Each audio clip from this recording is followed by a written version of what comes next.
John, Buzzoek, tell us what it is. Well, Buzzoek, fairly simply, we want to take the giant wallet you have full of loyalty cards. In the Netherlands it's 25 on average, and we want to turn it into one card. But the nice thing is you choose what card and you already have the card in your wallet. So the card we're using at the moment is the Dutch public transport card, the OV chip card, but it could equally be the Leap card here in Dublin or the Oyster card in London. It's any NFC card, you just touch it against a reader in one of our stores and you start collecting loyalty points. So it can be as simple as, buy 5 coffees, get 1 free, or it can be get a discount, or it can be something much more complicated and advanced like memberships with free cookery classes. But basically it puts everything on one card that you already have in your wallet. It makes it really simple. How many stores are using it in Amsterdam or Netherlands? In the Netherlands we've got 3 pilots, but we're looking to extend to 15 or 20 more in the coming few weeks. So we're ramping up pretty quickly, but we only really launched it a couple of weeks ago. So our first pilot was 2.5 weeks ago. So it's getting going pretty quickly. It's very exciting. And how did an Irishman end up in Amsterdam doing a startup?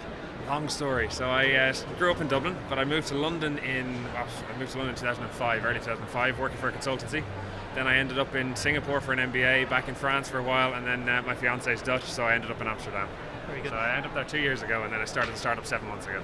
And in terms of backers and support like that, have you taken on investment yet, or are you currently looking for investors? How's that going? We've taken on investment, so we did a crowdfunding round through a platform called Leap Funder, and in 4 weeks we raised over 100,000. So it was pretty quick for seed funding. It was very nice, but that was the early stage for us. And we're now in Startup Bootcamp in Amsterdam. It's a global accelerator, and we're using that to push us towards our next funding round in the new year, when we're looking to really scale big time. So after the pilots, we look for more funding.